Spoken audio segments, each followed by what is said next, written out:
coup sur la fonctionnalité Questions. L'idée, c'est que depuis le début de Klaxoon, depuis Klaxoon 1, Klaxoon 2, depuis 3 ans maintenant, on s'est rendu compte qu'il était très difficile de poser des questions de manière efficace, d'obtenir des réponses de manière tout à fait efficace. Tout ça pour plein de raisons différentes qu'on détaille un peu ici. Voilà, des parties pris qu'on fait, des habitudes qu'on a. Et c'est pour ça qu'on s'est mis à travailler sur la question et comment est-ce qu'on va poser des questions dans Klaxoon. Si vous voulez que je vous montre très facilement à quel point c'est simple sur Klaxoon d'aller poser des questions, ça va être grâce à cette nouvelle fonctionnalité. Elle s'appelle donc Questions. On va pouvoir, en choisissant cette fonctionnalité, on va pouvoir déjà, vous voyez, aller poser sa question de manière très très simple, en quelques clics.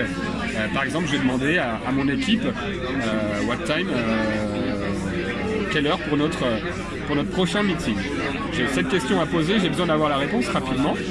Ensuite, une fois que ma question est posée, vous voyez, j'ai plusieurs fonctionnalités. Ça peut être de base une question ouverte. Je peux ensuite choisir entre un vote, un challenge ou un nuage de mots. Partons là sur le vote, par exemple. Je vais faire un poll. Je vais donner plusieurs choix. Je vais dire peut-être 2 heures de l'après-midi, 3 heures de l'après-midi, ou alors 4 heures de l'après-midi. Ma question est prête. C'est à ce moment-là que je vais pouvoir décider à qui je vais l'envoyer. Et c'est là que c'est démultiplié au niveau des possibilités. Je peux par exemple aller poser ma question à un membre de mon réseau, entre guillemets. C'est-à-dire un de mes collègues Klaxoon. Ça peut être par exemple, il y a Mathieu qui passe derrière moi. Et bien Mathieu, je vais aller lui poser, il s'agit du deuxième dans la liste, je vais aller lui poser cette question. Je peux décider de lui envoyer à lui seulement, ou alors à tout un réseau. Vous voyez, toutes les personnes qui sont là, on a un réseau partagé, et ce réseau, je pourrais entrer sur le et ça l'enverrait automatiquement à toutes les personnes de ce réseau.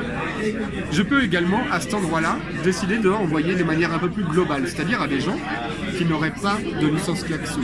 Et à ce moment-là, je peux envoyer ma question par SMS, par email, via mon répertoire téléphonique, sur les réseaux sociaux, ou alors encore, regardez, je clique sur Ask, ma question vient de partir, je vais la retrouver dans la rubrique Sent.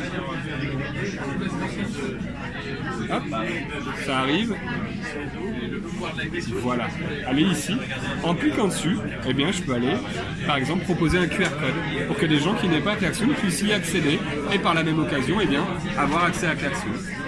Vous voyez, toujours plein de possibilités d'aller questionner et surtout, une fois que la question est partie, bien, on se retrouve avec des réponses.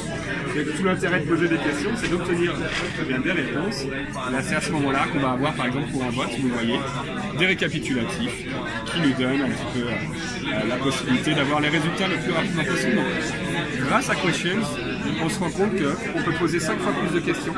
On obtient 3 fois plus de réponses sur les questions qu'on pose. Donc il y a vraiment là une notion d'efficacité de la question qui rentre en compte grâce à cette nouvelle fonctionnalité.